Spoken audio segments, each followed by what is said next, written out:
Romans chapter 10. Brothers and sisters, my heart's desire and prayer to God for the Israelites is that they may be saved. For I can testify about them, that they are zealous for God, but their zeal is not based on knowledge. Since they did not know the righteousness of God and sought to establish their own, they did not submit to God's righteousness. Christ is the culmination of the law, so that there may be righteousness for everyone who believes. Moses writes this about the righteousness that is by the law. The person who does these things will live by them. But the righteousness that is by faith says, do not say in your heart, who will ascend into heaven? That is to bring Christ down. Or who will descend into the deep? That is to bring Christ up from the dead.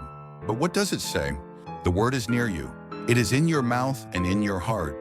That is the message concerning faith that we proclaim. If you declare with your mouth Jesus is Lord and believe in your heart that God raised him from the dead, you will be saved.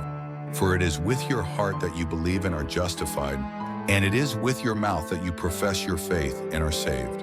As Scripture says, anyone who believes in him will never be put to shame. For there is no difference between Jew and Gentile. The same Lord is Lord of all, and richly blesses all who call on him. For everyone who calls on the name of the Lord will be saved. How then can they call on the one they have not believed in? And how can they believe in the one of whom they have not heard? And how can they hear without someone preaching to them?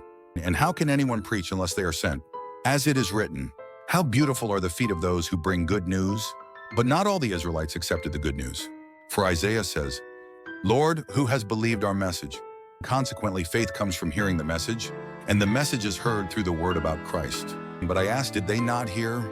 Of course they did. Their voice has gone out into all the earth, their words to the ends of the world. Again, I asked, did Israel not understand? First, Moses says, I will make you envious by those who are not a nation. I will make you angry by a nation that has no understanding. And Isaiah boldly says, I was found by those who did not seek me. I revealed myself to those who did not ask for me. But concerning Israel, he says, all day long I have held out my hands to a disobedient and obstinate people.